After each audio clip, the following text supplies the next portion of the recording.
এই ভিডিওতে এডমন্ড স্পেন্সারের লেখা sonnet 75 one day I রোট her name সম্পর্কে আলোচনা করব। এই সনেটটি নেওয়া হয়েছে এমন একটি গ্রন্থ থেকে। সনেটটি পড়ার আগে দুটো বিষয় মাথায় রাখতে হবে। একটি বিষয় হলো এই সনেটটির থিম টাইম অ্যান্ড ডেথ অথবা টাইম অ্যান্ড লাভ দুটো বলা যেতে পারে। আরেকটি বিষয় সেটি হলো এই কবিতার মধ্যে অটোবায়োগ্রাফিক্যাল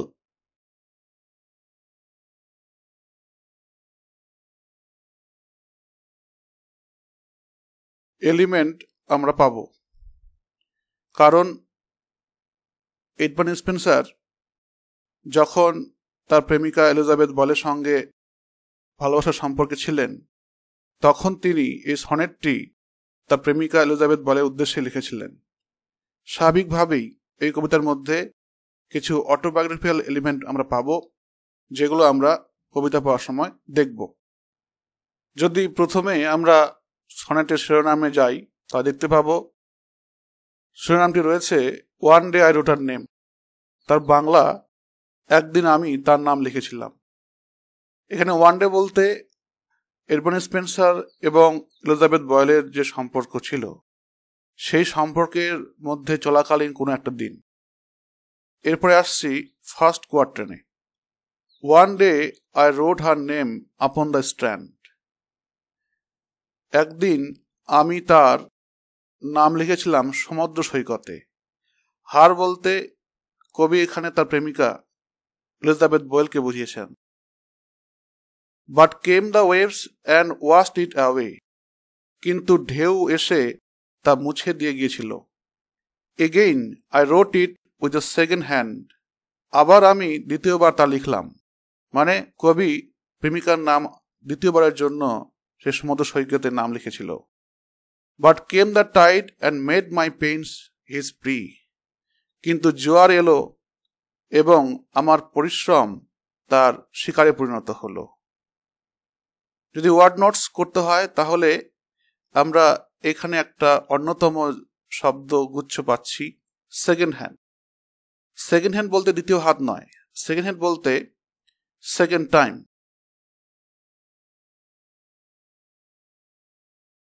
প্রি বলতে শিকার বোঝায়।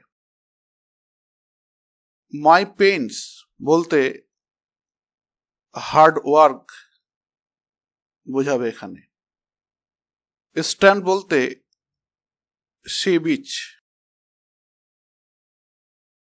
সি শোর হতে পারে, অর্থাৎ সমুদ্রের তীর, সমুদ্র সৈকত। যদি এই 4 লাইনের সংক্ষিপ্ত সহজ ব্যাখ্যা করি তাহলে দেখা যাবে যে কোনো একদিন কবি এডমন্ড স্পেন্সার তার প্রেমিকাকে নিয়ে সমুদ্র সৈকতে গিয়েছিলেন। তার প্রেমিকা ছিলেন এলিজাবেথ বয়েল।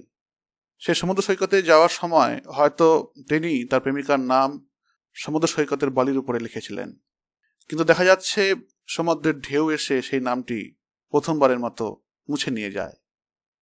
কবি দ্বিতীয়বার নাম লেখার চেষ্টা করেন, কিন্তু দেখা যায় আবারও জোয়ার এসে সেই নামটা মুছে যায়।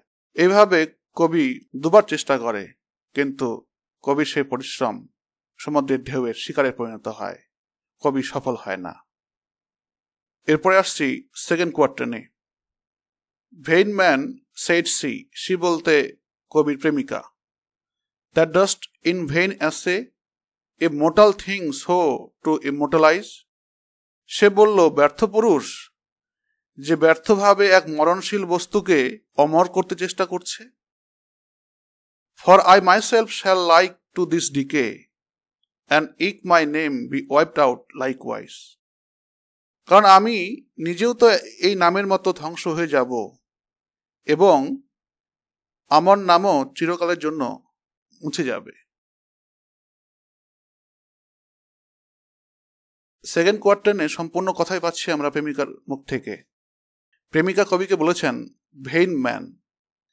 প্রেমিকা বললেন যে তুমি ব্যর্থ চেষ্টা করছো বালির উপরে আমার নাম লেখার, কারণ আমি তো একটা মরণশীল বস্তু।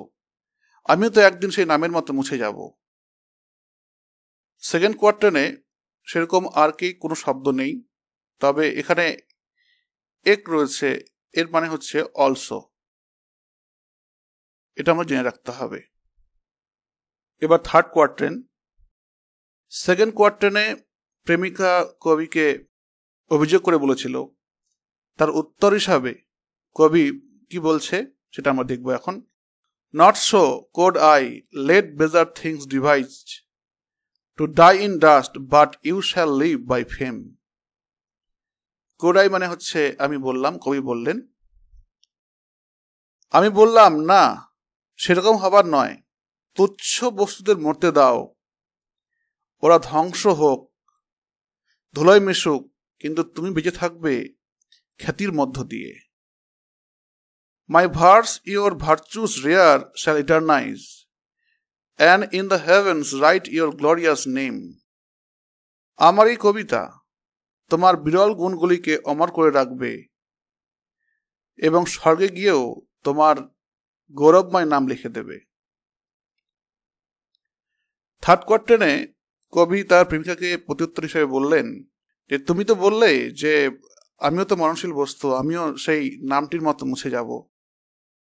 তো কবি বলল যে না, সেই নামের মতো তুমি মুছে যাবে না।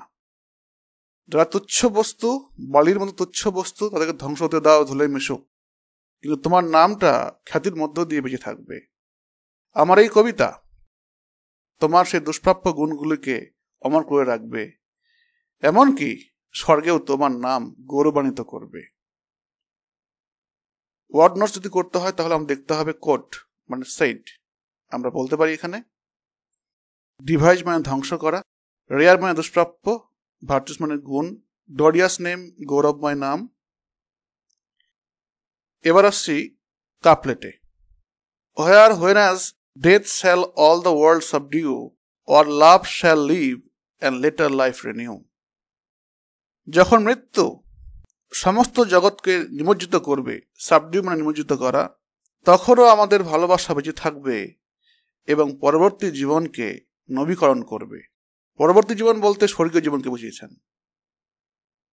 তাই আমরা দেখতে পাচ্ছি প্রেমিকা যে অভিযোগ করেছিল কবির উপরে, সে অভিযোগের যথাযোগ্য জবাব কবি দিলেন। কবি বললেন যে মৃত্যু যখন সমস্ত জগৎকে নিমজ্জিত করবে, অর্থাৎ গ্রাস করবে, তখনও আমাদের ভালোবাসা বেঁচে থাকবে এবং এই ভালোবাসা স্বর্গে গিয়েও নবীকরণ হবে।